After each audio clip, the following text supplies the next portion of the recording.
మీ బొల్లారంలో 56 లక్షలకే gated కమ్యూనిటీలో 2 BHK flat. Just call. సమాజం కోసము ఓట్లేసిన ప్రజల కోసం ఆలోచించేవారు 10% మంది ఉన్నారు. ఆ 10%లో ఒకరే కళ్యాణ దుర్గం నియోజకవర్గ ఎమ్మెల్యే అమ్మినేని సురేంద్రబాబు గారు.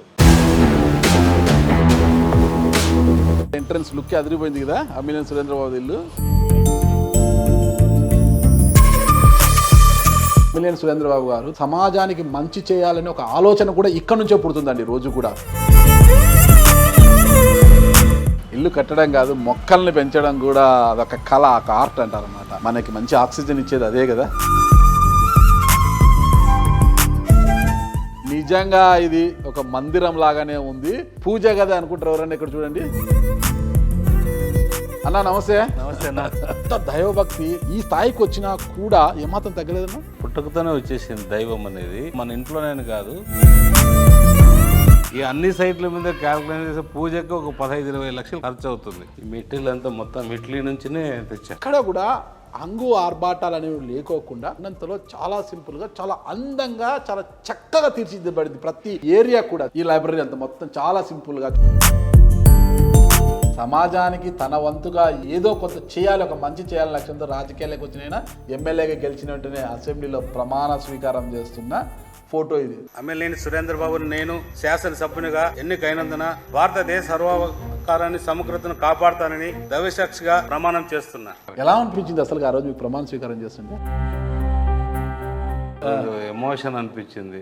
6 గ్యారంటీలను అలా పక్కదారి పట్టించడానికి ఈ నెయ్యి వ్యవహారాన్ని తెర మీదకి తీసుకొచ్చింది కూటమి ప్రభుత్వం అనేది వైసీపీ నాయకుల యొక్క ఆరోపణ. తప్పు చేసి ఎవరి మీద కేసులు పెట్టాలో పెట్టమనండి అంటున్నారు కదా. కేసు పెడితే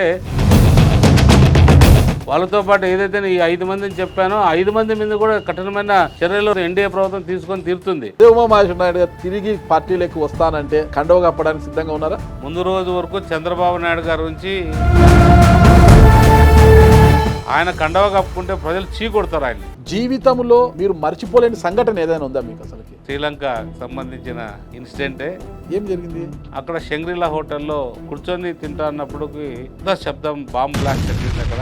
ఆ బాంబ్ బ్లాస్ట్ లో ఏ రకంగా బతికాము అంటే కూడా ఒక మెరాకిల్ అది. భైరవంతిప్ప ప్రాజెక్ట్ నుంచి ల్యాండ్ అక్విజిషన్ కింద గతంలో రాళ్ళు కూడా పాతి పెట్టారు అంతా కూడా. కానీ రైతుల్లో కొంత అపోహ ఏమంటే అప్పటికన్నా కొంత భూమి ఎక్కువ పోయినట్టుగా ఉంది. రాళ్ళు మేము వాళ్ళు నాటారు ముందు పనిచేయడానికి. ఆ రాళ్ళన్నీ కూడా ముందు ప్రభుత్వం అధిపతులే, అంత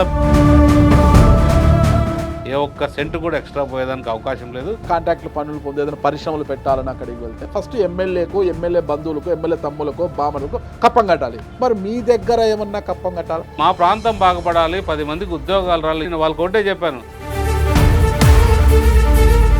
అలాంటి దొంగల్ని మనం జాగ్రత్తగా గమనించి ఆ దొంగల్ని దూరం పెట్టాల్సిన బాధ్యత ఎవరైతే అక్కడి నుంచి వస్తారో ఈ కంపెనీ వాళ్ళ పైన ఉంటుంది. వచ్చే వాళ్ళందరూ కూడా జాగ్రత్తగా చూసుకుంటే అన్ని రకాల కూడా సహకారం ఉంటుంది. పెట్టుబడిదారులు ఎవరు వచ్చినా కూడా వెల్కమ్ చెప్తారు ఖచ్చితంగా, ఎలాంటి లాభాపేక్ష పెట్టుకోకుండా లేదు.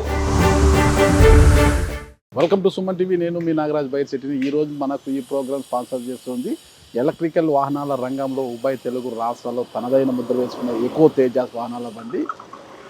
అన్ని వర్గాలు, అన్ని రంగాల ప్రజలకు అనుకూలమైన ధరలతో అందుబాటులో ఉండే విధంగా 2 వీలర్స్ అండ్ 3 వీలర్స్ వాహనాలు తయారు చేసింది. ఒక్కసారి ఛార్జ్ చేస్తే చాలు 100 కిలోమీటర్లకు పైగా ప్రయాణం చేయవచ్చు. ఇక ఎందుకు ఆలస్యము, వాహనాలను కొనండి, ఎంజాయ్ చేయండి. సమాజం కోసము ఓట్లేసిన ప్రజల కోసం ఆలోచించేవారు 10% మంది ఉన్నారు. ఆ 10%లో ఒకరే కళ్యాణ దుర్గం నియోజకవర్గ ఎమ్మెల్యే అమ్మినేని సురేంద్రబాబు గారు.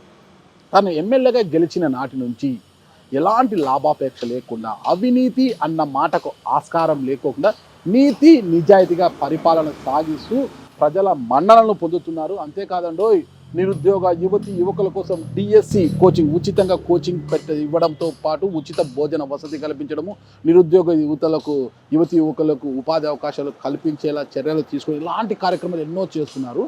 మరి ఏంటి ఈ 100 రోజుల పరిపాలనలో ఈ కార్యక్రమాలే కాకుండా ఇంకా ఏ కార్యక్రమాలకు ఆయన శ్రీకారం చుట్టారు, అసలు ఇంకా ఏం శ్రీకారం చుట్టబోతున్నారు అన్న పూర్తి వివరాలు తెలుసుకోవడానికి ఇక్కడే అమ్మినేని సురేంద్రబాబు గారి ఇంటి బయట మనం ఇంట్లోకి వెళ్తున్నాము. ఆయనతో అడిగి మరిన్ని వివరాలు తెలుసుకుంటాము. ఓకే, కమాన్. లుక్ అదిరిపోయింది కదా, ఎంట్రన్స్ లుక్ అదిరిపోయింది కదా అమ్మినేని సురేంద్రబాబు ఇల్లు. చాలా చక్కగా ఉంది. మైసూర్ రోడ్లో ఉన్న ఇల్లు ఇది, బెంగళూరులో. ఇల్లును చూసిన తర్వాత మళ్ళా నాయకుడితో మాట్లాడదాం మనం. ఫస్ట్ ఇల్లుని చూపిస్తాను అందరికి కూడా. ఒకసారి నన్ను ఫాలో కండి. పార్కింగ్లు అన్నీ కూడా ఖరీదైన వాహనాలే కదా బయట.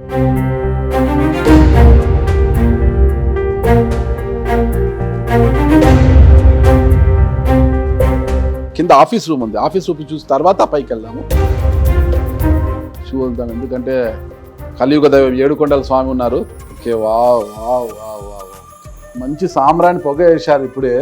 ఆలయంలోకి అంటే దేవాలయంలోకి అడుగు పెట్టినంత అనుభూతినిస్తుంది ఈ రూమ్లోకి అడుగు పెడితే. ఇందులోనే అంటే ఉదయము ఖచ్చితంగా అమ్మిలేని సురేంద్రబాబు గారు తెల్లవారుజాము 3:30 గంటలకు లేచి తన కాలకృత్యాలు తీర్చుకున్న తర్వాత స్నానమాచరించి దేవునికి నమస్కరించిన తర్వాత ఇక్కడ కూర్చొని తన రోజువారీ కార్యక్రమాల గురించి అందరితో మాట్లాడడం అంతా కూడా చేస్తుంటాడంటే సమాజానికి మంచి చేయాలని ఒక ఆలోచన కూడా ఇక్కడ నుంచే పుడుతుందండి. రోజు కూడా ఏదో ఒకటి చేయాలి, ఈ సమాజానికి ఏదో ఒకటి చేయాలి అనేది ఒక మంచి ఆలోచన కూడా ఈ గదిలో నుంచే రోజు పుడుతుందంటే అందరికీ నమ్మశక్యం లేదు కదా. ఇంట్లోకి వెళ్ళిన తర్వాత మరిన్ని విషయాలు తెలుసా. పైన సురేంద్రబాబు గారు ఉన్నారట. ఓకే, వెళ్దాం. మంచి మొక్కలు కూడా చాలా బాగా పెట్టారండి. నడుస్తుంటే ఇలా మొక్కల మధ్య నుంచి ఎంత హ్యాపీగా ఇలాంటి మొక్కలు ఉండాలి కదా ప్రతి ఇంట్లో. ఇల్లు కట్టడం కాదు, మొక్కల్ని పెంచడం కూడా అదొక కళ, ఒక ఆర్ట్ అంటారు అనమాట. ఎందుకంటే మనకి మంచి ఆక్సిజన్ ఇచ్చేది అదే కదా. తులసమ్మ కోట తెలుసు కదా, హిందూ సాంప్రదాయాన్ని ఇంకా పాటిస్తున్నారని చెప్పడానికి కూడా మనకు ఈ తులసమ్మ కోట నిదర్శనంగా చెప్తుంది. మెయిన్ డోర్ చాలా చక్కగా ఉంది.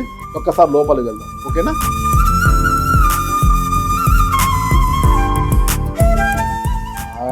చూడండి, మళ్ళా అడుగు పెడితేనే రాధాకృష్ణ ఎంత చక్కగా ఉంది. నిజంగా ఇది ఒక మందిరం లాగానే ఉంది. పూజ గది అనుకుంటారు ఎవరన్నా. ఇక్కడ చూడండి, నిజంగా దేవాలయం లాగా ఉంది. లిఫ్ట్, డైనింగ్ హాలు, కిచెన్ చూడండి ఎంత స్పేషియస్గా ఉంది. కిచెన్ ఏంటంటే ఆడవారికి చికాకు తెప్పించేది ఎక్కడా అంటే ఇంట్లో కిచెనే అనమాట. ఎందుకంటే కిచెన్ ఏదైనా చిన్నగా ఉంటే అక్కడ వాళ్ళు సర్దుబాటు చేసుకోలేక చాలా సీరియస్ అయిపోతుంటారు. కానీ కిచెన్ ఎప్పుడైతే అంత ప్లజెంట్గా ఉంటుందో ఆడవాళ్ళు కూడా చాలా ప్లజెంట్గా వంట చేస్తారు, చాలా రుచికరంగా కూడా వండుతారనమాట. రుచిలో తేడా వచ్చేదంతా కూడా ఆ కిచెన్లో వచ్చే గడబిడ వల్లనే మొత్తం కూడా తేడా వస్తుంది. ఇది ఎంత ప్లజెంట్గా ఉంది కాబట్టి ఇక్కడి వంటలు కూడా బాగా రుచిగానే ఉంటాయని అనుకుంటాం మనము. అన్న ఇక్కడే కూర్చున్నారు. అన్న నమస్తే. నమస్తే అన్న, బాగున్నారా? ఎంత సింపుల్గా ఎంత హ్యాపీ కూర్చున్నారు. ఎలా ఉన్నారు?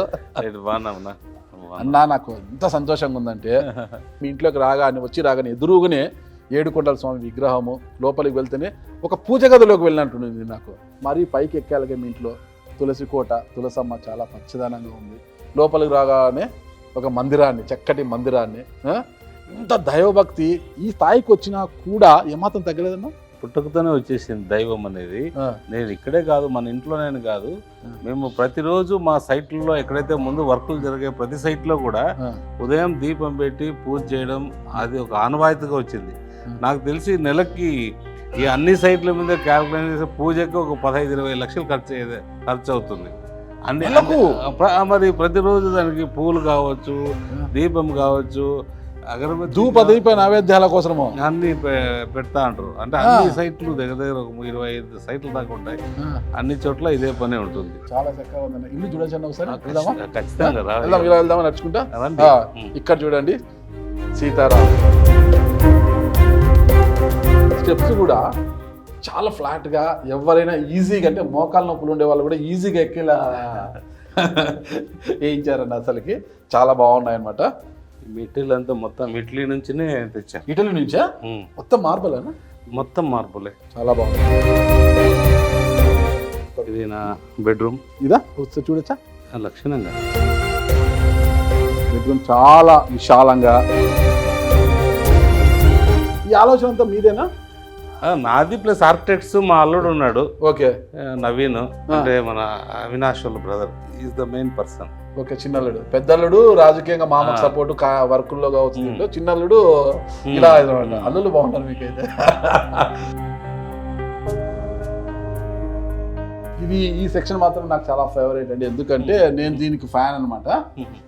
చూడండి ఎన్ని పర్ఫ్యూమ్స్ డియోస్ అన్ని ఎంత బాగున్నాయన్నీ కూడా. ఒక చిన్న గదిలోకి వెళ్తున్నామో అది మీకు మీరు చూసిన తర్వాత అది ఏమై ఉంటుందో మీరే చెప్పండి. చూడండి ఒక్కసారి ఇదంతా చూడండి, ఇదంతా కూడా ఈ లుక్, ఈ వర్క్, ఇదంతా చూసిన తర్వాత మీకు ఏమనిపిస్తుంది? ఇది ఒక బెడ్రూమో ఇంకోటి అనుకుంటుంటారు కదా, కాదండి, ఇది వాష్రూమ్. ఎంత అద్భుతంగా ఉంది చూడు. ఇదంతా కూడా ఈ ఫినిషింగ్, ఈ మెటీరియల్ ఏందనేది ఇది రాజస్థాన్ నుంచి తెచ్చారు. ఇది ఏదో ఇంత అద్భుతంగా ఉంది చూడండి. అసలుకి ఇంటి నిండా ఎక్కడ చూసినా దేవుళ్ళ ఫోటోలు, మొక్కలు, ఇలా ఎక్కడ చూడు దేనికి దానికి ప్రయారిటీ అండి. ప్రకృతిని కాపాడాలంటే మొక్కల్ని పెంచాలి కదా మనము. మొక్కలన్నీ చూడండి, ఎన్ని మొక్కల్ని. అవునవును, అది మంచి అంటే పొద్దున్న లేస్తే ప్లెజెంట్నెస్ కావాలి కదా, అంతే కదా. కర్టన్ ఓపెన్ చేస్తే కంఫర్టబుల్గా ఉంటుంది. ఓకే, విఘ్నాలను తొలగించే విఘ్నేశ్వరుడు కాళోగిదేవి ఏడుకొండల స్వామి. ఇంకా చాలా ఉంది రండి ఇల్లు చూడడానికి. ఇవన్నీ కూడా ఆర్టిఫిషియల్ కాదండి, రియల్ అనమాట. చాలా చక్కగా పెట్టారండి. అసలుకి మీకు మొక్కల మీద కూడా మంచి టేస్ట్ ఉన్నట్టుంది. మొక్కల్ని పెంచాలని అదొక పెద్ద పొద్దున్నే లేస్తే నీళ్ళు పోయాలి, దాన్ని చూసుకోవాలి, అంత ఓపిక ఉందా మీ వాళ్ళందరికి? చేయిస్తారు మీరు? మీరు చెప్పకపోతే చేయరండి వాళ్ళు. చేస్తారా? వాళ్ళని కూడా బాగా చూస్తాం కదా. అందరినీ బాగా చూస్తారు మీరు. ఇక్కడ కూడా ఫుల్ మార్బల్.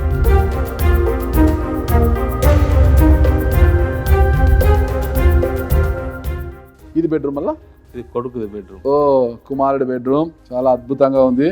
మరి చిన్న చిన్న బొమ్మలు ఉన్నాయి. కొడుకు కదా వాడికి, కొడుకు. ఓ మనవడిదా? మనవడిది. ఓకే, మనవడిది, కొడుకుది కాదండి, మనవడిది. చూడండి కిడ్స్ అవన్నీ కూడా ఉన్నాయి కదా. చాలా అద్భుతంగా ఉంది. ఈ బెడ్రూమ్ కూడా విశాలంగా చాలా ప్లజెంట్గా ఉంది. మళ్ళా ఇక్కడ ఇది ఓపెన్ చేసి ఇది ఒక బాల్కనీ. మళ్ళా ఈ బాల్కనీలో కూడా మొత్తం కూడా క్రోటన్స్ అన్నీ ఉన్నాయి కదా, అన్ని మొక్కలన్నీ కూడా పూల మొక్కలు, క్రోటన్స్ అన్నీ కూడా చాలా చక్కగా ఉంది. ఇక్కడ మంచి ఉయ్యాల కూడా ఉంది. ఒకసారి కూర్చోవచ్చా మనము? లక్షణంగా కూర్చోండానా? అంటే ఏదన్నా ఇది ఉన్నప్పుడు అలా కూర్చొని అలా ఊగుతుంటే మనసు చాలా ఆహ్లాదకరంగా, చాలా ఉల్లాసంగా ఉంటుంది కదా. అందుకే ఇంట్లో ప్రతి ఒక్కరి ఇంట్లో ఉయ్యాలు పెట్టుకోవడానికి కూడా ఇష్టపడుతుంటారు. ఇక్కడ కూడా హంగు ఆర్భాటాలు అనేవి లేకోకుండా చాలా సింపుల్గా ఉన్నంతలో, చాలా సింపుల్గా, చాలా అందంగా, చాలా చక్కగా తీర్చిదిద్దబడింది ప్రతి గది, ప్రతి ఏరియా కూడా. చూడండి ఇది కూడా చూడండి, ఎక్కడ సింపుల్గా, చాలా సింపుల్గా. ఈ లైబ్రరీ అంతా మొత్తం చాలా సింపుల్గా చూడండి. ఇదంతా ఇది ఒక బెడ్రూమ్. అలా పైన ఉందన్న ఫ్లోర్ ఇంకోటి మా రిక్రియేషన్ రూమ్ పైన. ఓకే, ఒక్కసారి వెళ్ళి చూద్దామా? సమాజం తనకి ఎంతో ఇచ్చింది, తిరిగి ఎంతో కొంత సమాజానికి ఇవ్వాలి అని అనుకున్నారని చెప్పాను. అది ఇదే అన్నమాట. సమాజానికి తన వంతుగా ఏదో కొంత చేయాలి, ఒక మంచి చేయాలని లక్ష్యంతో రాజకీయాలకు వచ్చినైనా ఎమ్మెల్యేగా గెలిచిన వెంటనే అసెంబ్లీలో ప్రమాణ స్వీకారం చేస్తున్న ఫోటో ఇది. ఎలా అనిపించింది అసలు ఆ రోజు ప్రమాణ స్వీకారం చేస్తుంటే? చాలా అంటే ఆ రోజు నుంచి బాధ్యతలు పెరిగిపోయాయి. అవునా? అయ్యో చాలా అనిపించింది, ఎమోషన్ అనిపించింది. సో మనం ప్రజల కోసం పాటుపడాలి. ఖచ్చితంగా. స్టెప్స్ మాత్రము ప్రతి ఫ్లోర్ లో చాలా అద్భుతంగా ఉన్నాయి. ఎన్ని నెలలు పట్టిందండి స్టెప్స్ కు మాత్రమే ఇంత చక్కగా? 6 నెలలు పట్టింది. 6 నెలలు స్టెప్స్ కు మాత్రమే? ఇల్లు కట్టచ్చండి 6 నెలల్లో, ఒక ఇల్లు కట్టచ్చండి. 6 months పట్టిందంటే వాళ్ళ పనితనం చూడండి. అంటే ఎంత నిదానంగా, ఎంత ఓపికగా చేసి ఉంటారనేది. ఎక్కడ కూడా హరీబరీ కాకోకుండా, ఏదో వేషాములే అని కాకోకుండా చాలా చక్కగా వేశారు. ఇప్పుడు ఒక గదిలోకి వెళ్తున్నాము. ఆ గదిలోకి వెళ్ళి కూర్చున్న తర్వాత అది ఏదో నేను చెప్తాను.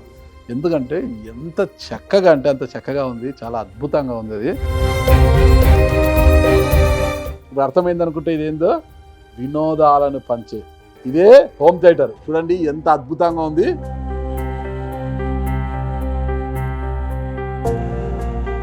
సరే అన్న, నాకు చాలా బాగా నచ్చింది ఈ హోమ్ థియేటర్, ఈ సీటింగ్, ఈ అంబియన్స్ మొత్తం కూడా అసలు చాలా చక్కగా సినిమా థియేటర్లోకి వచ్చి కూర్చున్నట్లుంది. నాకు ఏదో ఒక వీడియో చూపించాలి, ఎలా ఉంది మొత్తం సిస్టమ్, ఎలా ఉంది అని చూడాలి. వినిపిస్తారా? మా నాయకుడిదే వినిపిస్తాను ఒకసారి. మీ నాయకుడు చంద్రబాబు గారు? చంద్రబాబు నాయుడు. ఓకే, చూద్దాము హ్యాపీగా హోమ్ థియేటర్లో. ప్రజలు గాని కన్నెర్ర చేసి మీ ఊర్లోనే మీకు పుట్టుగతులు ఉండవు. ఈ విషయం మీరు గుర్తుపెట్టుకోండి. తెలుగుదేశం పార్టీ లేకుండా చేస్తారంట. నిన్ను పుట్టించిన దేవుడు వల్ల కూడా కాదు. కాబట్టి జాగ్రత్తగా ఉండమని హెచ్చరిస్తున్నా. చాలా అద్భుతంగా ఉందన్న అసలుకి. ఒక సినిమా థియేటర్లో నేను చాలా హైదరాబాద్ కాంప్లెక్స్లోకి వెళ్ళి చూస్తుంటాం కదా, అంత అనుభూతినిస్తుంది నాకు ఇక్కడ కూర్చోండి. సినిమా థియేటర్ నుంచి బయటకు వచ్చిన తర్వాత అలాగా రిలాక్స్ కావాలి. ఎలా రిలాక్స్ కావాలి అంటే ఇక్కడ కూర్చుంటే ఆ రిలాక్స్ వస్తుంది అనమాట.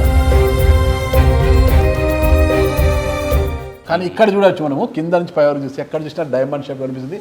మొత్తం ఇదంతా వుడ్ అంతా మొత్తం టేకే చూడండి, మొత్తం టేక్తో వర్క్ చేశారు. ఇదంతా కూడా మొత్తం డైమండ్ షేప్ కనిపిస్తుంది మనకంతా కూడా, కింద నుంచి పై వరకు లైటింగ్ అంతా కూడా మొత్తం టేకుతో. ఎంతకాలం పట్టిందన్న ఈ టేక్తో ఇదంతా వర్క్ చేయడానికి? ఇది బాగా టైం తీసుకుంది, ఎందుకంటే ఇది లోడ్, దీనికంతా క్యాలిక్యులేషన్ అంతా everything weight plus life long correct ఉండాలి, స్ట్రెంత్ పట్టుకోవాలి. మొత్తం టేకు, ఈ పాలిష్ ఇదంతా కూడా మంచి ఇంటీరియర్ డిజైన్ చాలా బాగుంది. ఇది ఒకటి చిన్న బెడ్రూమ్ అది. బా ఎంత హ్యాపీగా ఉంది కదండి. మనిషి ఒకవేళ ఇంత చికాకుతో వచ్చినా కూడా ఇంట్లో అలా తిరిగి ఈ గార్డెన్ లేకొచ్చి ఇలా వచ్చేసి ఈ బాల్కనీ లేకొచ్చేసి ఎంత విశాలంగా చూడండి. అలా ఫ్యామిలీతో అలా కూర్చొని ఈవినింగ్ టైమ్స్ ఏదన్నా ముచ్చట్లు చెప్పుకుంటూ వేడివేడిగా పకోడీలు కానీ ఏదన్నా తినుకుంటూ, లేదంటే చిన్న పెగ్గేసే వాళ్ళు అయితే అలా పెగ్గేసుకొని కూర్చుంటే ఎంత ప్రశాంతంగా ఉంది ఈ వాతావరణం. నిజంగా చాలా చక్కటి ఇల్లు కట్టారు. ఇల్లు అనడం కన్నా ఒక మంచి దేవాలయాన్ని, ఒక మంచి గార్డెన్ని ఇంటికే తీసుకొచ్చేసారు మీరు. ఇంట్లో ఒక దేవాలయాన్ని చూపించారు, ఇంట్లో ఒక మంచి గార్డెన్ కూడా చూపించారు నాకు. ఎందుకంటే ఎటు వెళ్ళినా ఏ ఫ్లోర్ వెళ్ళినా పచ్చటి మొక్కలతో కలకల్లాడుతుంది. అసలు మీరు మా గెస్ట్ హౌస్కి వెళ్ళినారు, అక్కడ కూడా మొక్కలు అక్కడ కూడా ఉంది, అక్కడ కూడా చూశాను. అక్కడ కూడా మొత్తం గ్రీనరీ. ఇల్లు పాత ఇల్లు, దాన్ని ఏమి డిస్టర్బ్ చేయకూడదని అట్లే పెట్టాం.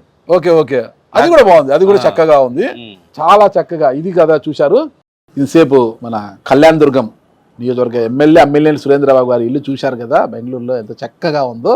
ఒక చక్కటి దేవాలయాన్ని చూపించారు, ఇంట్లోనే ఒక చక్కటి వనాన్ని కూడా చూపించారు, ఒక పచ్చదనంతో కూడుకున్న ఒక మంచి వనాన్ని కూడా మనకు చూపించారు కదా. ఇప్పుడు అసలు సిసలైన కథ అంటే రాజకీయాలు. కూటమి ప్రభుత్వము అధికారంలోకి వచ్చిన తర్వాత 100 రోజుల పరిపాలన పూర్తయింది. మా మంచి ప్రభుత్వం అంటూ కార్యక్రమం కూడా చేసుకుంటున్నారు. ఓకే, ఆ కార్యక్రమాల గురించి ఇప్పుడు మనం సురేంద్రబాబు గారితో అడిగి తెలుసుకుంటాము. సురేంద్రబాబు గారు ఇంతవరకు ఇల్లు చూపించారు, చాలా చక్కగా ఉంది. అయితే ఇంటర్వ్యూ స్టార్ట్ చేసే ముందు మీకు నా తరపున, మా సుమన్ టీవీ యాజమాన్యం తరపున అడ్వాన్స్ కంగ్రాట్స్ తెలియజేస్తున్నాను. ఎందుకంటే సర్వీస్ ఓరియంటెడ్ మీద మీకు ఎక్సలెన్స్ అవార్డు యూకే గవర్నమెంట్ ఇస్తుంది.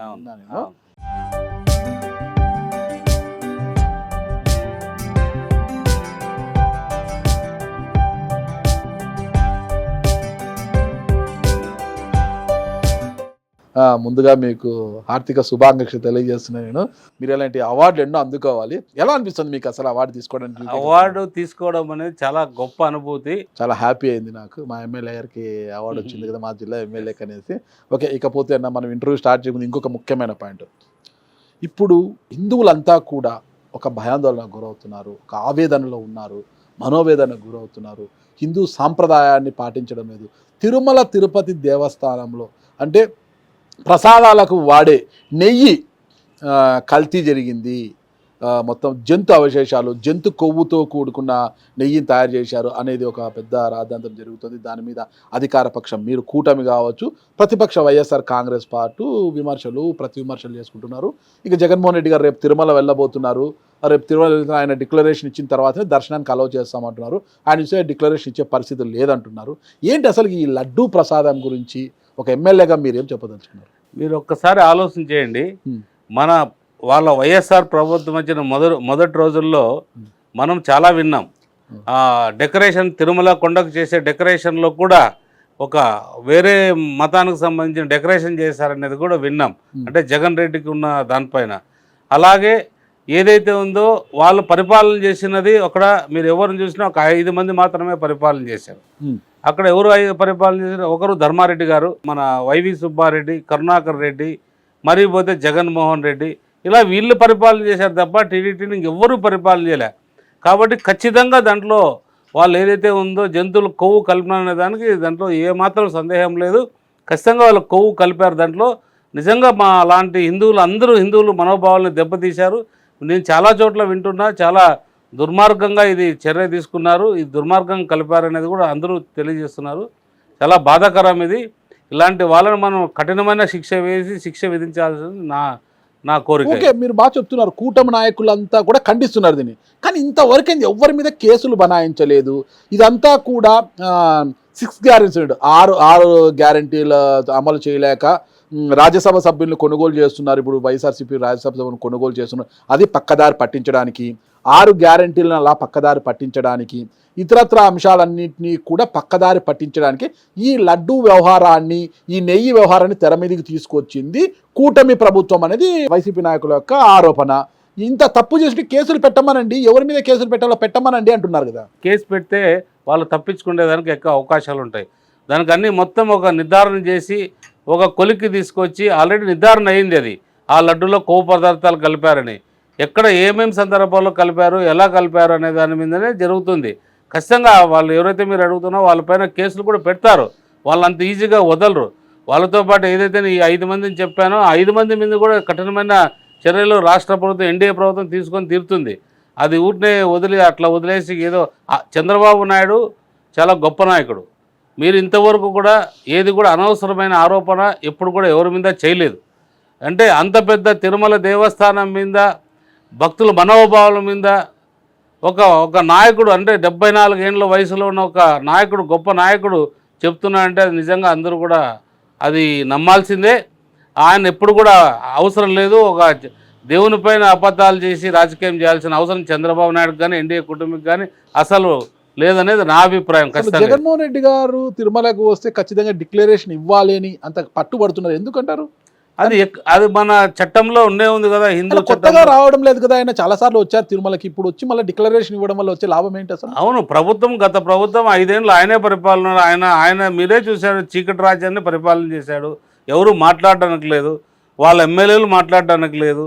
అందుకోసమే ప్రజలు ఆ తీర్పు ఇచ్చారు. ఇప్పుడు అంటే ఆ తీర్పు అనేది చిన్న తీర్పు కాదు. మొత్తం అంటే 164 స్థానాలు ఎన్డీఏ కూటమికి వచ్చాయి, వాళ్ళకి 11 స్థానాలకు పరిమితం చేశారంటే పూర్తిగా చీకటి పరిపాలన, పూర్తిగా కొంతమంది చేతుల్లోనే ఈ ప్రభుత్వం నడిచింది. సరే, అదంతా చీకటి పరిపాలన. ఇప్పుడు వెలుగులు నింపడానికి మీరు వచ్చారు. ఎలా ఉంది 100 రోజుల పాలన? మా మంచి ప్రభుత్వం అనేసి కార్యక్రమాలు చేసుకుంటున్నారు, అన్న క్యాంటీన్లు ఓపెన్ చేస్తున్నారు. మరి 100 రోజుల పరిపాలన గురించి ఎలా ఉంది? ప్రభుత్వం తీసుకున్న నిర్ణయాలు అవి కాకోకుండా అమలు చేసే సంక్షేమ పథకాలు, ఈ 100 రోజుల పరిపాలన అమ్మిల్లేని సురేంద్రబాబు గారు కళ్యాణదుర్గం నియోజకవర్గం కోసం ఏం చేశారు? కళ్యాణదుర్గం ప్రాంత ప్రజలందరి దగ్గర కూడా నేను ప్రతి చోటుకి వెళ్ళడం జరిగింది. ప్రజల సమస్యలు తెలుసుకున్నా, ఎక్కడ వాళ్ళ నుంచి ఇబ్బందులు ఉన్నా ఏ విధంగా మనం పరిష్కారం చేయాలని దాని మీద బాగా ఆలోచన చేశాం. ఏదైతే ఉందో ఫస్ట్ డిఎస్సికి సంబంధించి మనం ఉచిత కోచింగ్ సెంటర్ పెట్టాలి. వాళ్ళందరూ కూడా ముఖ్యంగా కళ్యాణదుర్గ ప్రాంతంలో చాలామంది నిరుద్యోగులు ఉంటారు. Rural area, Karnataka border. వాళ్ళు వేరే చోటుకు పోయి చదువుకోవాలంటే కూడా ఆర్థిక పరిస్థితులు వాళ్ళకి అనుకూలించవు. ఒక్కొక్క వ్యక్తికి చదువుకోవాలన్నా కూడా డిఎస్సికి సంబంధించి ఒక 70,000 నుంచి 1,00,000 రూపాయల దాకా ఖర్చు అవుతుంది.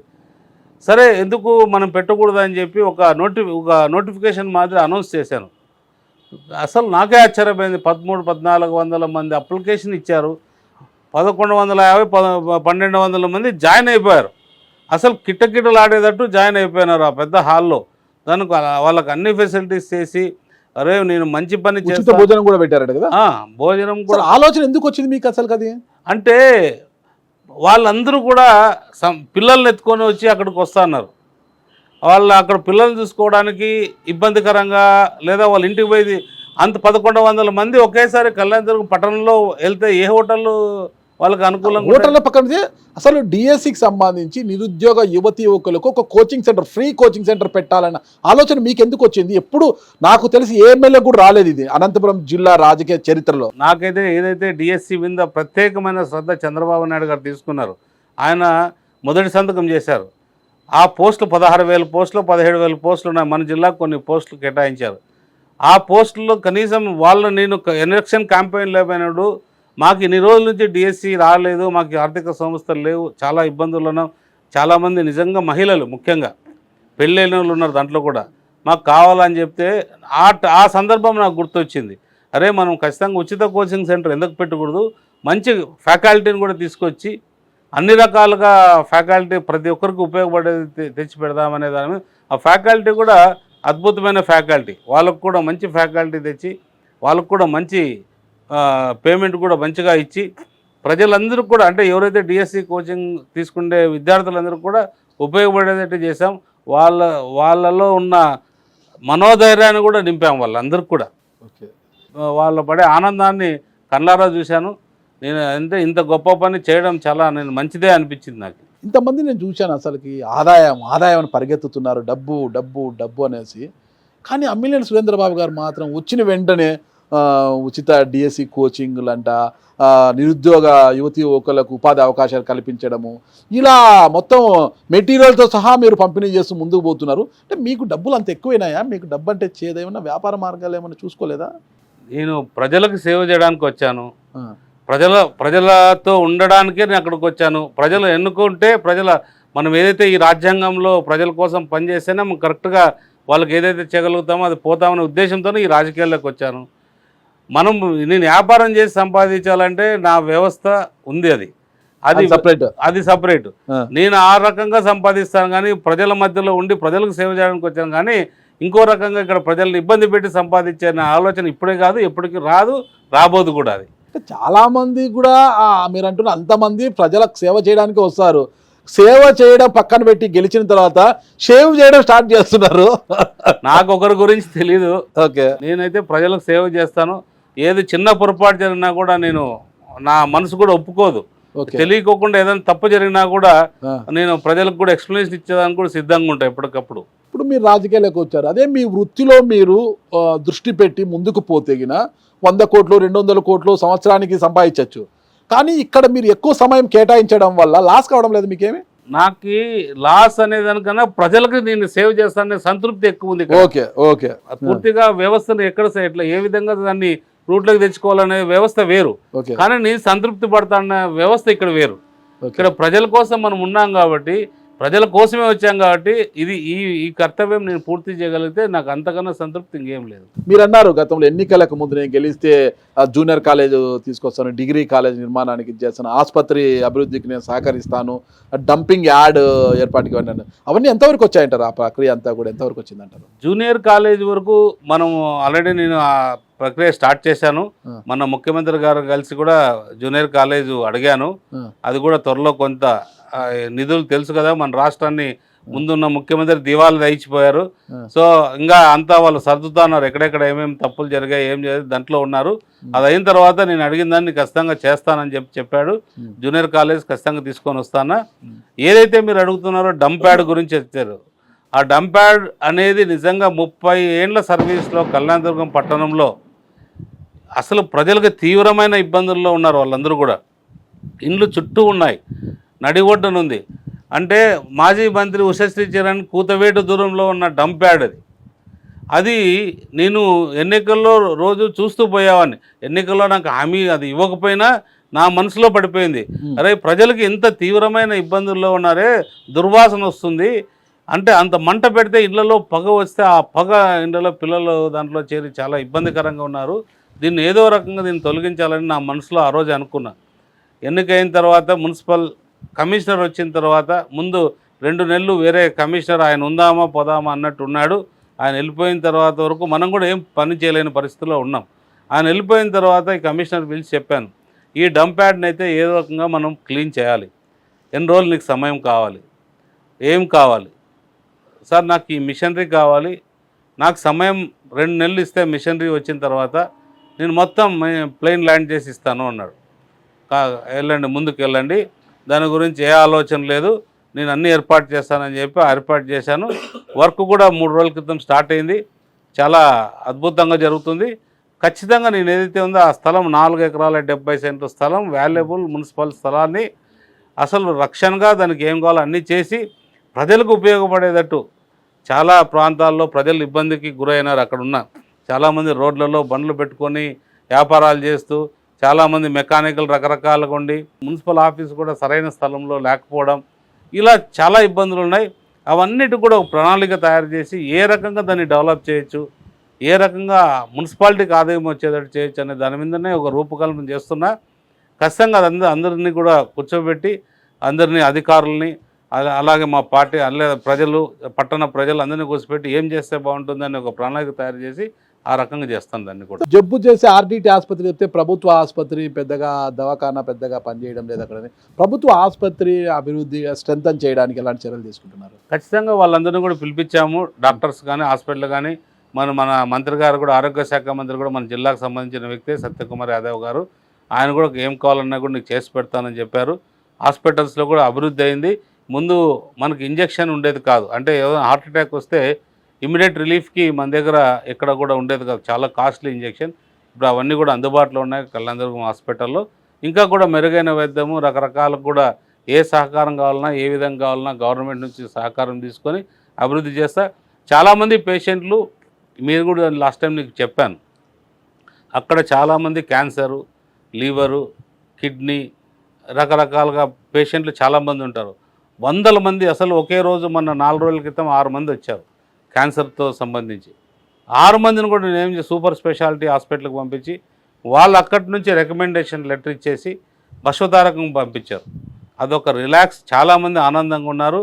సార్ అందరూ వచ్చి మొక్కుతున్నారు, సార్ మేము చాలా ఆనందంగా ఉన్నాం, మంచి సర్వీస్ అయింది, మేము బెంగళూరుకు పోలో తెలియదు, తిరుపతి పోలో తెలియదు, కర్నూలు పోలో తెలియదు, ఎవరు పట్టించుకునే వాళ్ళు కాదు, మీరు నిజంగా బాగా దగ్గరుండి ఫాలోఅప్ చేస్తున్నారు.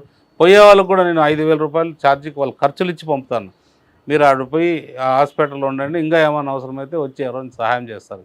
అంత బీద ప్రాంతం అది, చాలా బీద ప్రాంతం. మనం ఒక చెయ్యూతనిస్తే వాళ్ళు ఆరోగ్యంగా ఉండి ఆరోగ్యంగా తిరిగి వస్తే 100 ఏళ్ళు వాళ్ళు బతికే శక్తి వాళ్ళకి భగవంతుడు ఇస్తాడు. ఒక రైతు కుటుంబం నుంచి వచ్చిన మీరు ఆర్థికంగా ఎంత ఎత్తుకెదిగినా చట్టసభల్లోకి అడుగు పెట్టాలన్న కోరిక ఉండింది, అడుగు పెట్టారు అసెంబ్లీలోకి. ఒక్కసారి అడుగు పెట్టినప్పుడు ఏమనిపించింది అసలు మీకు? నేను రైతు కుటుంబంలో వచ్చాను. మా నాయన ఒకటే చెప్పాడు, ఏం చెప్పాడు, రే అందరూ బాగుండాలా, మీరు మా కంపెనీ స్థాపించినప్పుడు కూడా మా నాన్న మధ్యలో వచ్చాడు. ఒక వ్యక్తి అంటే లేదు ఆ వ్యక్తిని కూడా తీసుకోండి, మీరు కలిసి పెట్టండి, నేనేమన్నా ఆర్థిక సాయం కావాలంటే తెచ్చి ఇస్తాను, పెట్టుకోండి అని. మా నాయన సహకారము, అలాగే మా మామ వాళ్ళు రాకెట్లు అంటే మా అమ్మ వాళ్ళ తమ్ముడు, ఇట్లాంటి వాళ్ళందరూ కూడా సహకారంతో మేము బిజినెస్ స్టార్ట్ చేసాం.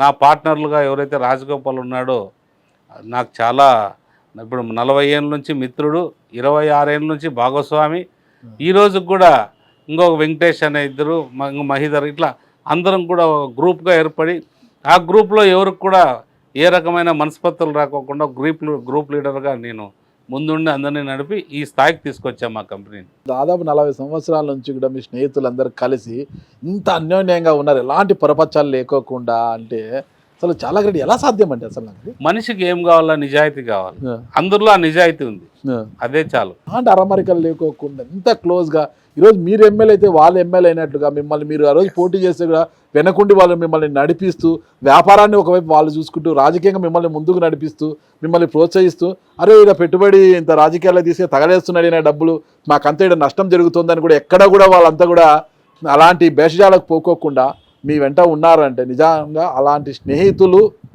మీకు దొరికినందుకు మీరు అదృష్టవంతులని నేను చెప్తున్నాను. ఖచ్చితంగా వాళ్ళు నా అదృష్టమే, వాళ్ళు నాకు స్నేహితులుగా పార్ట్నర్లుగా నాకు దొరకడము. నేను కూడా అలాగే చాలా త్యాగాలు నేను కూడా చేసుకున్నా, ఒకరికొకరు అందరం కూడా.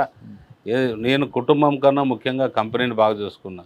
కుటుంబం ఎటు బాగుంటుంది నేను బాగుంటే, కాబట్టి కంపెనీ బాగుంటే నేను బాగుంటా, కుటుంబాలు అన్నీ బాగుంటాయి.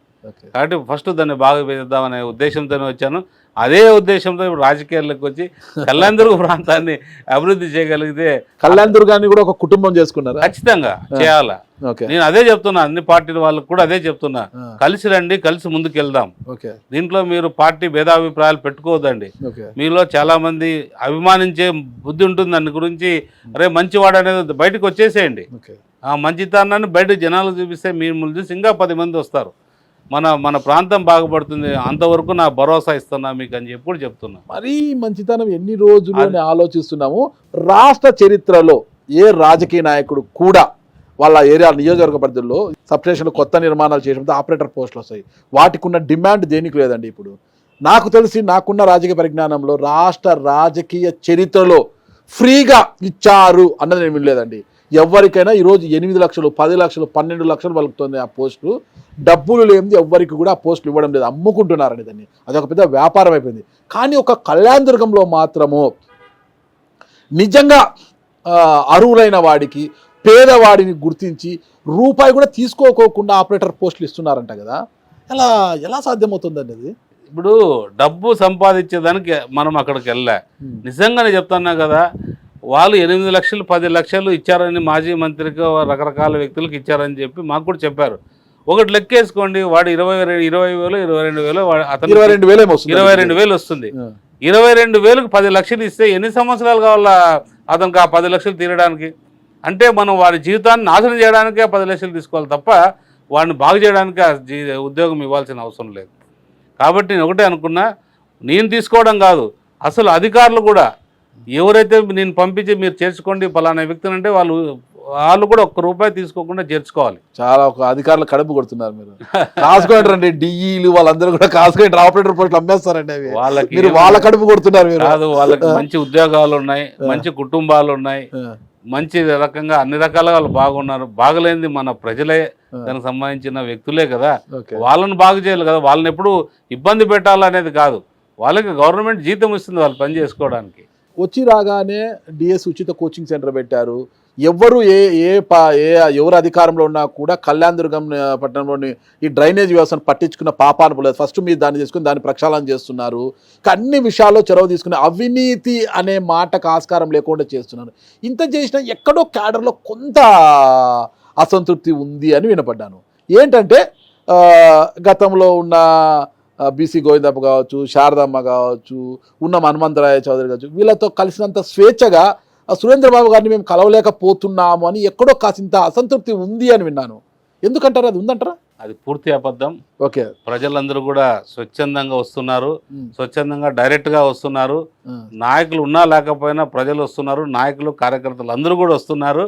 వాళ్ళ కోసం ఎప్పుడు తలుపులు తెరిచే ఉంటాయి, ఎప్పుడు కూడా నేను వాళ్ళకి అందుబాటులో ఉంటా. అన్ని అసంతృప్తి కాదు అది.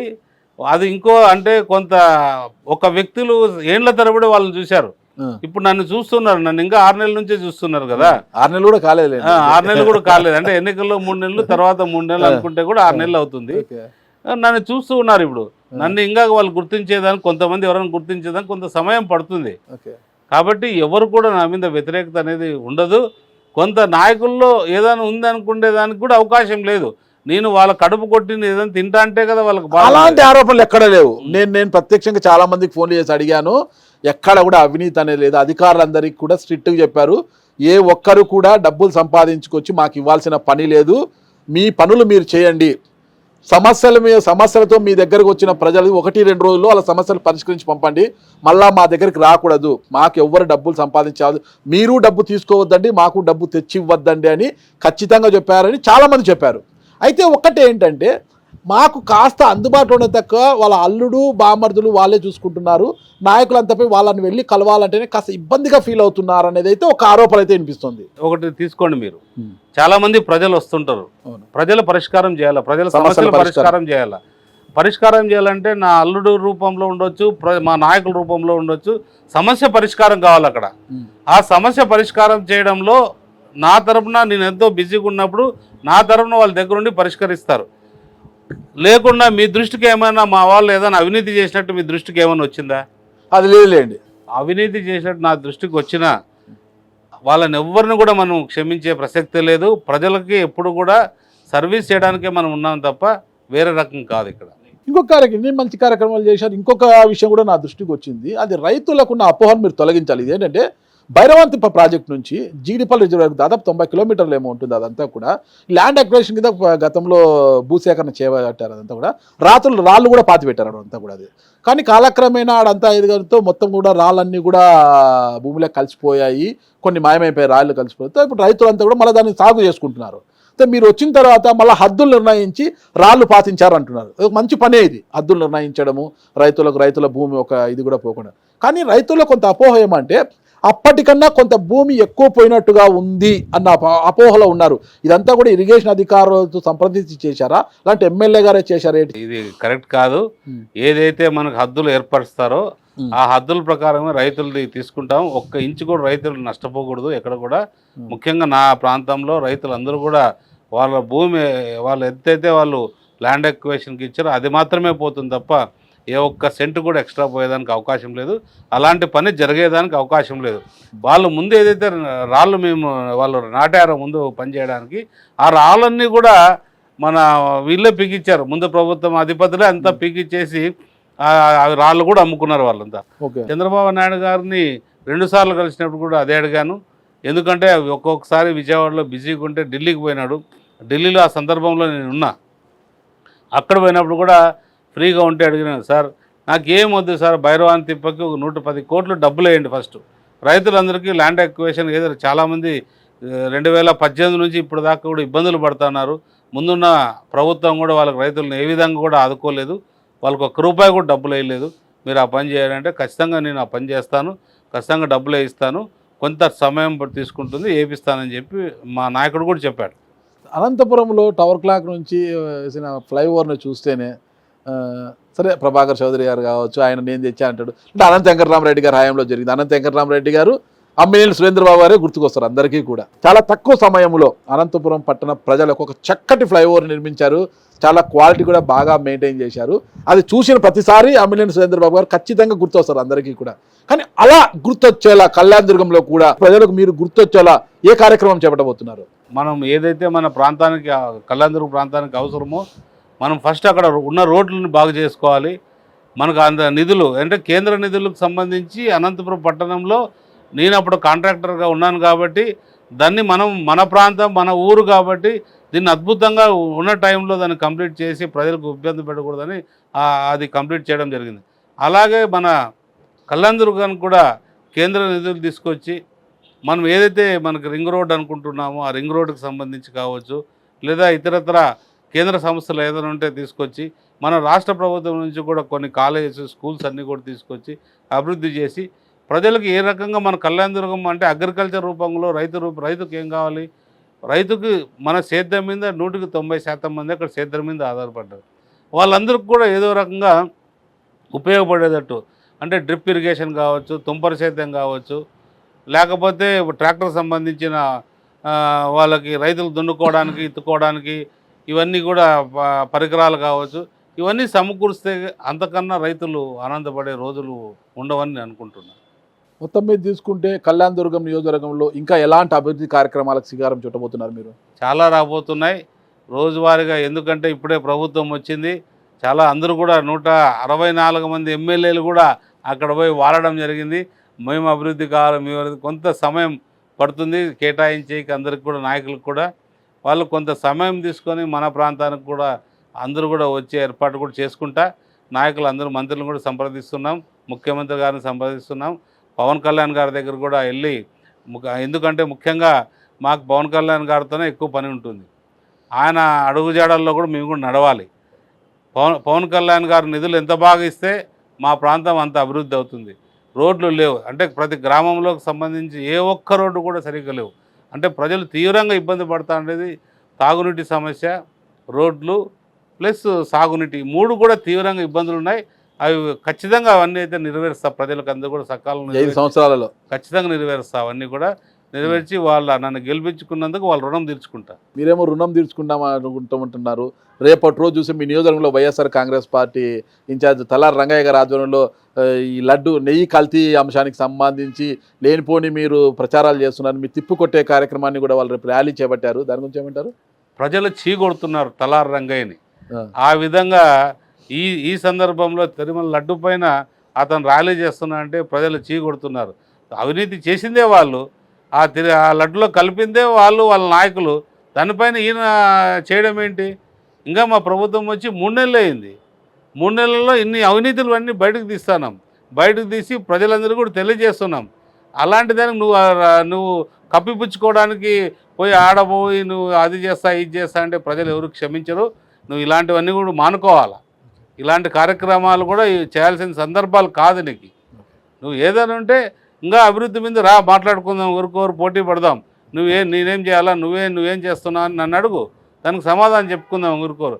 అంతే తప్ప లేనివన్నీ నిజంగా అవినీతి జరిగిన దాని మీద నువ్వు నానా రచ్చ చేయడం కూడా ప్రజలతో నువ్వు కొట్టుకునే రోజులు కూడా వచ్చాయని నేను తెలియజేస్తాను. ఇప్పుడు అధికారంలోకి వచ్చారు, మరి ఉన్న హనుమంతరాయ చౌదరి కావచ్చు, ఆయన కుమారుడు మారుతి కావచ్చు, ఇప్పటికీ మీతో అంటి ముట్టినట్లుగానే ఉన్నారు. ఏంటి ఎప్పుడు కలుపుకొని పోతారు వాళ్ళని? ఇది పూర్తిగా నారా చంద్రబాబు నాయుడు గారి సహకారము, నారా లోకేష్ గారి సహకారము, పవన్ కళ్యాణ్ గారి సహకారంతోనే నేను ఎన్నికల్లో గెలవడం జరిగింది. ప్రజలందరూ ఒక తాటిపైకి వచ్చారు. కార్యకర్తలు, నాయకులు, ప్రజలందరూ కూడా మాకు ఈ నాయకుడైతే బాగుంటుంది అని ఒక ముకుమ్మడిగా వచ్చి ఒక ప్రాంతంగా ఏర్పడి మనకు అందరూ కూడా అత్యధిక మెజారిటీతో గెలిపించడం కూడా చాలా సంతోషకరం. ఎందుకంటే వాళ్ళకు అంత నమ్మకం ఉంది. హనుమంతరాయ చౌదరి గురించి నేను పెద్దగా చెప్పాల్సిన అవసరం లేదు. ఆయన గురించి మనం ఇప్పుడు చర్చించుకోవాల్సిన అవసరం అంతకన్నా లేదు. దుక్కులు దున్ని వ్యవసాయం చేసి ఇక పళ్ళు కాచే టైంలో పళ్ళు తినకుండా అటు నుంచి అట వెళ్ళిపోయినారు ఉమామహేశ్వర నాయుడు గారు. ఇప్పుడు అదే ఉమామహేశ్వర నాయుడు గారు తిరిగి పార్టీలోకి వస్తానంటే కండవ కప్పడానికి సిద్ధంగా ఉన్నారా? ముందు రోజు వరకు చంద్రబాబు నాయుడు గారి గురించి ఒక రకంగా మాట్లాడాడు. తర్వాత కండవ కప్పుకున్నాక అదే చంద్రబాబు నాయుడు గురించి పూర్తిగా విరుద్ధంగా మాట్లాడే వ్యక్తిని ప్రజలు ఎట్లా నమ్ముతారు? ఆయన కండవ కప్పుకుంటే ప్రజలు చీకొడతారు ఆయన్ని. ఏంది రోజుకో పార్టీ, నువ్వేంది ఆ రోజు ఇట్లా అన్నావు, మళ్ళీ ఇట్లా పోయినావు, నీ పరిస్థితి ఏంటి అంటారు. అది ప్రజలు కూడా ఎవరు కూడా క్షమించరు. ఆయన పార్టీలోకి రావడానికి ఎవరు కూడా ఇక్కడ దానికి సిద్ధంగా కూడా ఉండరు. పార్టీ ఈరోజు అధికారంలో ఉన్న మీరు గెలిచారంటే క్యాడర్ కావచ్చు, ఇంకోటిగా నాయకులు కావచ్చు, వాళ్ళ సహకారం ఎంతో ఉంటుంది. కానీ వారికి ఎలాంటి సందేశం ఇవ్వబోతున్నారు? వాళ్ళకి ఏం చెప్పబోతున్నారు అసలు మీరు? పార్టీ కార్యకర్తలు, నాయకులు ఎవరైతే ఉన్నారో వాళ్ళని నా గుండెల్లో పెట్టుకొని చూసుకుంటా. ఎందుకంటే వాళ్ళు పార్టీ కోసం జెండాలు పట్టుకొని ఆర్నిషులు కష్టపడి మా చంద్రబాబు నాయుడు గారిని ముఖ్యమంత్రి చేయాలనే సంకల్పం మా పార్టీ క్యాడర్కి, నాయకులకి ఎంత గట్టి నమ్మకంతో వాళ్ళు ఎంత కష్టపడ్డారో పార్టీ కోసం, అంత కష్టపడిన వాళ్ళు మాత్రం నిజంగా నేను చెప్తున్నా, ఒక అన్నగా వాళ్ళకి చెప్తున్నా, నా బాధ్యత వాళ్ళని బాగా చూసుకోవడం, వాళ్ళకి అన్ని విధాలకు కూడా ఉండేటట్టు ఏ విధమైన నష్టం జరగకుండా చూసుకోవడం బాధ్యత నా పైన ఉంది. పార్టీకి ద్రోహం చేసిన వాళ్ళకి కూడా వాళ్ళ మనసు కూడా అరే మేము తప్పు చేశామే, మేము పార్టీ అనవసరమైన పరిస్థితుల్లో మనం పార్టీకి సపోర్ట్ చేయలేకపోయినామే, పార్టీ మనకి ఎంతో ఇచ్చింది, ఈరోజు పార్టీ నుంచి ఆస్తులు సంపాదించారు, ఏమీ లేని వాళ్ళు కూడా వందల కోట్ల ఆస్తులు సంపాదించారు పార్టీ పేరు చెప్పి. అలాంటి వాళ్ళు కూడా ఈరోజు పార్టీకి ద్రోహం చేస్తున్నారంటే నిజంగా మనం సిగ్గుపడాల్సిన పరిస్థితి. అది ప్రజలే చూపిస్తారు. ఏ విధమైన తీర్పు ఇవ్వాలనేది కూడా వాళ్ళకి రాబోయే కాలంలో ఆల్రెడీ ఇచ్చేశారు. ఇంకెప్పుడు కూడా అవకాశం కూడా ఇవ్వరు ప్రజలు. ఎప్పుడు కూడా ఈ పరిపాలన ఇలాగే కొనసాగుతుంది. నేనైతే ఒకటే చెప్తున్నా, నాకు నమ్మి వచ్చిన పార్టీ నాయకుడు, కార్యకర్తకి నేను తోడుగా ఉంటా, ఒక అన్నగా ఉంటా, వాళ్ళకి అన్ని సహకారాలు అందించి నాకు చేరినంత వరకు నష్టం జరగకుండా చూసుకునే బాధ్యత నాది. ఇంకోటి కూడా నేను చూస్తున్నాను, అనంతపురం జిల్లాలో వచ్చి రాగానే ఎవరైతే అక్కడ ఏదైనా కాంట్రాక్ట్లు పనులు పొంది ఏదైనా పరిశ్రమలు పెట్టాలని అక్కడికి వెళ్తే ఫస్ట్ ఎమ్మెల్యేకు, ఎమ్మెల్యే బంధువులకు, ఎమ్మెల్యే తమ్ములకు, బామలకు కప్పం కట్టాలి. కప్పం కట్టింది ఎవరు పోయట్లేదు. అయితే కళ్యాణ్ దుర్గం మాత్రము పరిశ్రమల ఏర్పాటు కావచ్చు, సోలార్ ఎనర్జీ, విండ్ పవర్కి వీటికి చాలా అనుకూలమైన ప్రాంతము. మరి మీ దగ్గర ఏమన్నా కప్పం కట్టాలా? కప్పం అనే పదం మన దగ్గర లేదు. ఒక తెలుసో తెలియకో ఒక ఆయన ఈ సోలార్ ప్లాంట్ సంబంధించి నేను గుడ్విల్ ఇన్ని కోట్లు ఇస్తానని చెప్పి వచ్చాడు. అయ్యా నాయన, నీ గుడ్విల్ నాకేం అవసరం లేదు, నువ్వు పని చేసుకో, నేను చెప్పిన వాళ్ళకి పని ఇవ్వు అంతే. ఉపాధి గుడ్విల్ అనే పదం ఇక్కడ తేవద్దు దయచేసి. నాకు ఇలాంటి దానిపైన ఆశ కానీ కోరిక కానీ లేదు. మా ప్రాంతం బాగుపడాలి, 10 మందికి ఉద్యోగాలు రావాలి, యూత్ అందరికి ఉద్యోగాలు రావాలి. ఎప్పుడైతే అభివృద్ధి అవుతుందో అన్ని రకాలకు కూడా ఉంటా. నేను వాళ్ళకి ఒకటే చెప్పాను, మీరు ఒకటే ఎవరైనా మీకు అట్లాంటి పరిస్థితి ఎవరి నుంచైనా ఎదురైతా అంటే సింగిల్ విండోలో నా దగ్గర అన్ని అనుమతులు ఇప్పించే బాధ్యత నేను తీసుకుంటా. మా ముఖ్యమంత్రి గారి, నారా లోకేష్ గారి సహకారంతో అన్నీ కూడా నేను బాధ్యతలు తీసుకొని ఎప్పటికప్పుడు పూర్తి చేసే ఏర్పాటు చేసుకుంటా. మీరు ఉపాధి ఇవ్వండి మా ప్రాంతానికి. కళ్యాణ్ దుర్గం నియోజకవర్గానికి పరిశ్రమలు పెట్టే ఒక వ్యాపారవేత్తలు ఎవరైనా కూడా ధైర్యంగా రావచ్చు అంటారా? ఖచ్చితంగా 100కి 100%, 100కి 100% వాళ్ళు ధైర్యంగా రావచ్చు. వాళ్ళకి నేను భరోసా ఇస్తున్నా, అన్ని రకాల సహకారం ఉంటుంది. ఒకటే వాళ్ళ భూసేకరణ నుంచి ఎటువంటి ఇబ్బందులు లేకుండా అన్ని సహకారం ఉంటుంది. వాళ్ళు పొరపాటును కూడా కొంతమంది దొంగలు ముందు ఉన్నారు, ఆ దొంగల చేతిలో పడుకోకుండా వాళ్ళు చూసుకోవాల్సిన వాళ్ళ బాధ్యత వాళ్ళదే. ఎందుకంటే ఆ దొంగలు మేము భూసేకరణ చేయిస్తాం, రైతులకి ఏమవుతుందంటే వీళ్ళు ఒక రేటు ఇస్తారు, రైతులతో వాళ్ళు ఒక రేటు మాట్లాడుకుంటారు. అలాంటి లావాదేవీల్లో ఆ దొంగలు ముందు నడుపుతారు.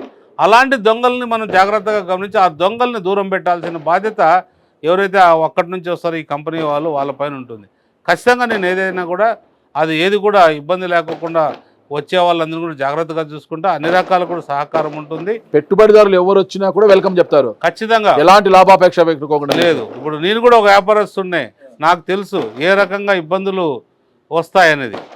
నాగరాజు గారు ఒక విషయం చెప్పదలుచుకున్నాను. నిజంగా చెప్పండి. కళ్యాణదుర్గ ప్రాంతం విండ్ ఎనర్జీకి కావచ్చు, సోలార్ ఎనర్జీకి కావచ్చు, ఒక పుట్టిన లాంటిది. అంటే చాలా అనువైన ప్రాంతం, చాలా అనువైన ప్రాంతం. అక్కడ వచ్చి జనరేట్ చేసే పవర్ చాలా మన ప్రపంచంలోనే పావగూడ, కమ్మదూరు మండలాల్లో వచ్చేది అత్యధిక 3వ స్థానంలో ఉంది అది. నేను ఒకటే మొత్తం దేశవ్యాప్తంగా ఉన్న సోలార్ ఎనర్జీ వాళ్ళకి చెప్తున్నా, మా ప్రాంతానికి రండి, మీరు మా ప్రాంతంలో పెట్టుబడులు పెట్టండి, అన్ని రకాలు కూడా మీకు అన్ని సహకారాలు అందిస్తాం. ఏ రకమైన ఇబ్బందులు కలగకుండా చూసుకునే బాధ్యత మా పైన ఉంటుంది.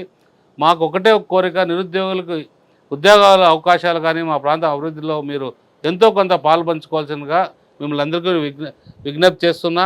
ఇది నా విన్నపం. ఖచ్చితంగా మీరు మా ప్రాంతానికి వచ్చి మీరు అభివృద్ధి చేయాల్సిందిగా కోరుచున్నా. అసలు చాలా గొప్ప విషయం చెప్పారు ఎమ్మెల్యే గారు మీరు. ఎందుకంటే నేను చూస్తున్నా రాష్ట్రంలో ఎక్కడ అంటే ప్రభుత్వం ఎన్ని వసతులు కల్పిస్తామని చెబుతున్నప్పటికీ కూడా ఏ నియోజకవర్గానికి వెళ్ళినా కూడా ఫస్ట్ ఎమ్మెల్యేను కలవాలి, లేదా ఎమ్మెల్యే అందుబాటులో బామర్దులను తమ్ముళ్ళను అల్లులను కలవాలి, వాళ్ళ కప్పం కట్టాలి, కట్టకపోతే పనులు చేయించడం లేదు.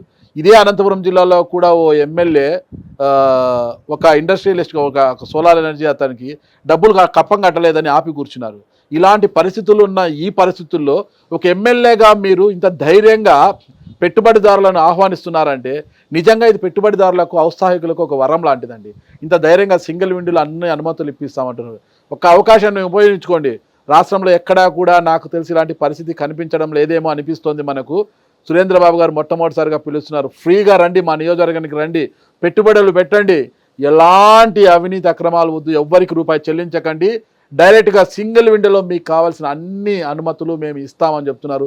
మరి ఎందుకు ఆలస్యము? పెట్టుబడిదారులు ఎక్కడ ఉన్నా కూడా సోలార్ ఎనర్జీ కావచ్చు, విండ్ ఎనర్జీ, వీళ్ళందరూ కూడా ఎక్కడ ఉన్నా కూడా కళ్యాణదుర్గంలో వాలిపోండి. మంచి ఎమ్మెల్యే ఉన్నారు, మీకు మంచి ఎమ్మెల్యే అందుబాటులో ఉన్నారు.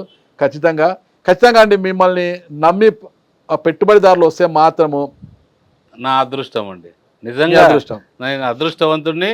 వాళ్ళందరూ కూడా నిజంగా వాళ్ళు కూడా గొప్ప వాళ్ళుగా భావిస్తాం, ఎప్పుడు వాళ్ళకి అండగా ఉంటాం. ఆయన కోరుతుంది అంటే ఒకటి, మాకేమీ అవసరం లేదు, మా నియోజకవర్గంలో నిరుద్యోగ యువతి యువకులకు ఉపాధి అవకాశాలు కల్పించండి, అదే మాకు ఇచ్చే పెట్టుబడి అంటున్నారు. ఓకే, ఇక ఆలోచించండి పెట్టుబడిదారులు, ఇలాంటి అవకాశము ఎక్కడా దొరకదు, ఒక్కసారి ఆలోచించుకోండి. అమ్మినేని సురేంద్రబాబు గారు ఒక సామాన్య రైతు కుటుంబం ఈ స్థాయికి వచ్చారు కదా, జీవితంలో మీరు మర్చిపోలేని సంఘటన ఏదైనా ఉందా మీకు? అసలుకి నేను ఒక రైతు కుటుంబం నుంచి వచ్చిన వ్యక్తిని, జీవితంలో మర్చిపోలేని సంఘటన అంటే శ్రీలంకకు సంబంధించిన ఇన్సిడెంటే. ఏం జరిగింది అక్కడ? శ్రీలంకలో మా అందరితో, మా కుటుంబ సభ్యులు కొంతమందితో శ్రీలంకకి పోవడం జరిగింది. అక్కడ షంగ్రీలా హోటల్లో బ్రేక్ఫాస్ట్కి వెళ్ళిన ఫస్ట్. నేను వెళ్ళిన తర్వాత నేను బ్రేక్ఫాస్ట్ తీసుకొని అక్కడే ఉన్న హోటల్లోనే ఉన్నా. నాతో పాటు మళ్ళీ ఒక 15 అర్ధ గంట తర్వాత రాజగోపాల్ వచ్చాడు. కూర్చొని తింటా అన్నప్పటికి ఒక పెద్ద శబ్దం, బాంబ్ బ్లాస్ట్ జరిగింది అక్కడ. ఆ బాంబ్ బ్లాస్ట్లో కనీసం అంటే ఒక 75 మందిలో 70 మంది చనిపోయారు ఆ హోటల్లో ఉన్న అందరూ కూడా. దాంట్లో బతికిన వాళ్ళు 5 మందిలో మేము ముగ్గురం, మిగిలిన వాళ్ళు బెంగళూరులో ఒక 2. మా అదృష్టం, భగవంతుడు పునర్జన్మ ఇచ్చాడనే దాని మీద బతికారు. మీరు ఎక్కడున్నారు అప్పుడు? అక్కడే రెస్టారెంట్లోనే ఉన్నాం. భగవంతుడు అది ఎందుకు మామూలు బతికిచ్చాడో, అది ఏ రకంగా బతికాము అంటే కూడా ఒక మెరాకిల్. అది రెస్టారెంట్లో ఉన్నారు, అయినా కూడా బాంబ్ బ్లాస్ట్ అంతమంది చనిపోతే మీరు బతికారు. వాళ్ళ బాడీలు అన్నీ బ్లాస్ట్లో కొడితే మా బాడీలు తగులుతానే వచ్చి, వాళ్ళ అంటే వాళ్ళ అవయవాలు అన్ని శరీర భాగాలు. అట్లాంటి పరిస్థితుల్లో కూడా మేము బతికామంటే అదే పునర్జన్మ. సో ప్రజలకి మనం ఎప్పుడూ మంచి చేయాలనేది ఆ రోజే అనుకున్నాం. ఆ రోజు జరిగిన వచ్చిన పునర్జన్మతో ఈరోజు ఈ ప్రజలకు మీరు సేవ చేయడానికి కారణము. ఖచ్చితంగా ఆ రోజు అనుకున్నాం, మాకేదో దేవుడు జన్మ రాశాడు. ఒక్కరికి కూడా ఏం కాలేదు, నాకొక్కడికే కాదు, నాతో పాటు ఉన్న ముగ్గురు కావచ్చు, ఇంకొక వ్యక్తి, ఇంకొక పార్ట్నర్ లిఫ్ట్లో వస్తున్నాడు.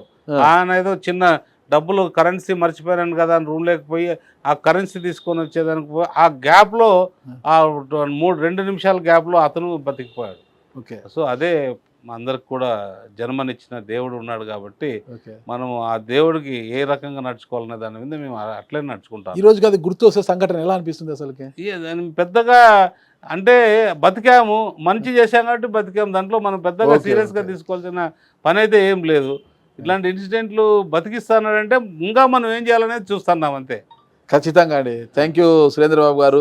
ఇలాంటి మంచి కార్యక్రమాలు చేయడానికే, ప్రజలకు సేవ చేయడానికి ఆ భగవంతుడు మిమ్మల్ని ఆ రోజు ఆ ప్రమాదం నుంచి తప్పించి ఈరోజు ఒక ఎమ్మెల్యేగా ప్రజల ముందు నిలబెట్టారు.